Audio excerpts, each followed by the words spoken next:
श्री हिंदी में आप सभी का बहुत बहुत स्वागत है। मौनी अमावस्या महत्व एवं कथा। माघ माह के कृष्ण पक्ष की अमावस्या को माघी अमावस्या या मौनी अमावस्या कहा जाता है। मौनी अमावस्या के दिन लोग पवित्र नदी में आस्था की डुबकी लगाते हैं। शास्त्रों में इस दिन मौन रहकर दान और स्नान करने का विशेष महत्व बताया गया है। मान्यता है कि इस दिन किसी पवित्र नदी में स्नान के बाद दान करने से शुभ फल की प्राप्ति होती है।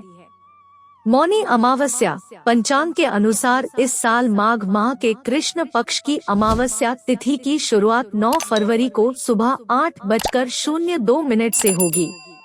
अगले दिन यानी 10 फरवरी को सुबह 4:28 पर इसका समापन होगा। ऐसे में इस साल 9 फरवरी को मौनी अमावस्या मनाई जाएगी। महत्व: इस दिन किए गए दान पुण्य और पूजन से अन्य दिनों की तुलना में हजारों गुना पुण्य प्राप्त होता है और ग्रह दोषों के प्रभाव भी कम होते हैं। इस दिन प्रातः स्नान के बाद सूर्य को गंगाजल, देसी गाय दूध, तिल से अर्घ्य देना भी विशेष लाभकारी होता है। सभी अमावस्या तिथियों में मौनी अमावस्या को सर्वश्रेष्ठ माना जाता है। मौनी अमावस्या के दिन मौन रहना बेहद शुभ होता है। इस दिन सुबह किसी पवित्र नदी में स्नान जरूर करें। वहीं जो लोग किसी पवित्र नदी में स्नान करने में असमर्थ हैं, वे घर पर ही पानी में गंगाजल मिलाकर स्नान कर सकते हैं। इसके अलावा अमावस्या के दिन तिल के लड्डू, तिल का तेल, वस्त्र और आंवला दान में देना शुभ माना जाता है। साथ ही इस दिन पितरों को अर्घ्य देना और पितृ तर्पण करना शुभ होता है। इस दिन मौन व्रत का भी विशेष महत्व है। मौन व्रत रखने से सकारात्मक ऊर्जा का संचार होता है व वाणी दोष भी दूर होते हैं। जो लोग मौन व्रत नहीं रख सकते उन्हें कम बोलना चाहिए और अनर्गल वार्तालाप से बचना चाहिए। इस दिन देववृक्ष जैसे पीपल, तुलसी इत्यादि की परिक्रमा करनी चाहिए, उन्हें जल अर्पित करना चाहिए। इस दिन पितरों के निमित्त भगवत गीता का 7वां अध्याय पठन व श्रवण करना चाहिए। इस दिन नाम जप, गुरु मंत्र जप इत्यादि करना भी पुण्यदायक होते हैं। अवश्य करें। इस दिन गाय की सेवा करना भी श्रेष्ठ लाभकारी है। देवताओं व पितरों का आशीर्वाद प्राप्त होता है। मौनी अमावस्या का महत्व: माघ महीने की अमावस्या को मौनी अमावस्या कहा जाता है। इस तिथि को स्नान और दान का बड़ा महत्व माना गया है। मौनी अमावस्या पर भगवान विष्णु की पूजा का विधान है। मौनी अमावस्या के महत्व के बारे में शिव पुराण में उल्लेख किया गया है। कहा जाता है इस दिन दान देने से ग्रह दोष खत्म हो जाते हैं। वैसे तो साल में कुल 12 अमावस्या पड़ती है, लेकिन सभी में मौनी अमावस्या का अपना विशेष महत्व माना जाता है और इस वर्ष इस अमावस्या पर सर्वार्थ सिद्ध योग भी बन रहा है, जिससे इस अमावस्या का महत्व कई गुना बढ़ गया है। इस योग में किए गए दान पुण्य धर्म का फल भी कई गुना मिलता है। साथ ही मौन व्रत रखने से पुण्य फल की प्राप्ति होती है। मौनी अमावस्या कथा: काफी समय पहले की बात है। कांचीपुरी नाम के एक नगर में देवस्वामी नाम का एक ब्राह्मण रहता था। उसके 7 बेटे और एक बेटी थी।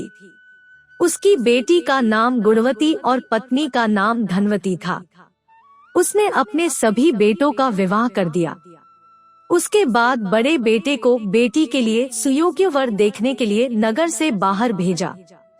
उसने बेटी की कुंडली एक ज्योतिषी को दिखाई। उसने कहा कि कन्या का विवाह होते ही वह विधवा हो जाएगी। यह बात सुनकर देवस्वामी दुखी हो गया। तब ज्योतिषी ने उसे एक उपाय बताया। कहा कि सिंहल द्वीप में सोमा नाम की एक धोबिन है। वह घर आकर पूजा करे तो कुंडली का ये दोष दूर हो जाएगा। यह सुनकर देवस्वामी ने बेटी के साथ सबसे छोटे बेटे को सिंहल द्वीप भेज दिया। दोनों समुद्र के किनारे पहुंचकर उसे पार करने का उपाय खोजने लगे। जब कोई उपाय नहीं मिला तो वे भूखे प्यासे एक वट वृक्ष के नीचे आराम करने लगे। उस पेड़ पर गिद्ध का परिवार रहता था। गिद्ध के बच्चों ने देखा कि दिन भर इन दोनों को भूखे प्यासे देखा तो वे भी दुखी होने लगे। जब गिद्ध के बच्चों को उनकी माँ ने खाना दिया तो बच्चों ने खाना नहीं खाया और उन भाई बहन के बारे में बताने लगे। उनकी बातें सुनकर गिद्धों की माँ को दया आ गई। उसने पेड़ के नीचे बैठे भाई बहन को भोजन दिया और कहा कि वह उनकी समस्या का समाधान कर देगी।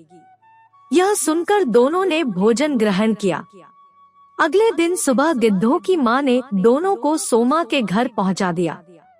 वे उसे लेकर घर सोमा ने पूजा की। फिर गुणवती का विवाह हुआ, लेकिन विवाह होते ही उसके पति का निधन हो गया। तब सोमा ने अपने पुण्य गुणवती को दान किए, जिसके बाद उसका पति फिर जीवित हो गया। इसके बाद सोमा सिंहल द्वीप आ गई, लेकिन उसके पुण्यों के कमी से उसके बेटे, पति और दामाद का निधन हो गया। इस पर सोमा ने नदी किनारे पीपल के पेड़ के नीचे भगवान विष्णु की आराधना की। पूजा के दौरान उसने पीपल की 108 बार प्रदक्षिणा की। इस पूजा से उसे महापुण्य प्राप्त हुआ और उसके प्रभाव से उसके बेटे, पति और दामाद जीवित हो गए। उसका घर धन धान्य से भर गया। मान्यता है कि तभी से मौनी अमावस्या के दिन पीपल के वृक्ष तथा भगवान विष्णु जी की पूजा की जाने लगी। दोस्तों, अगर आपको वीडियो पसंद आया तो लाइक करें और हमारे चैनल को सब्सक्राइब करें ताकि आपको ऐसे नए वीडियो का नोटिफिकेशन मिलता रहे और आपका जीवन खुशहाल और आसान हो जाए। वीडियो देखने के लिए आपका बहुत बहुत धन्यवाद।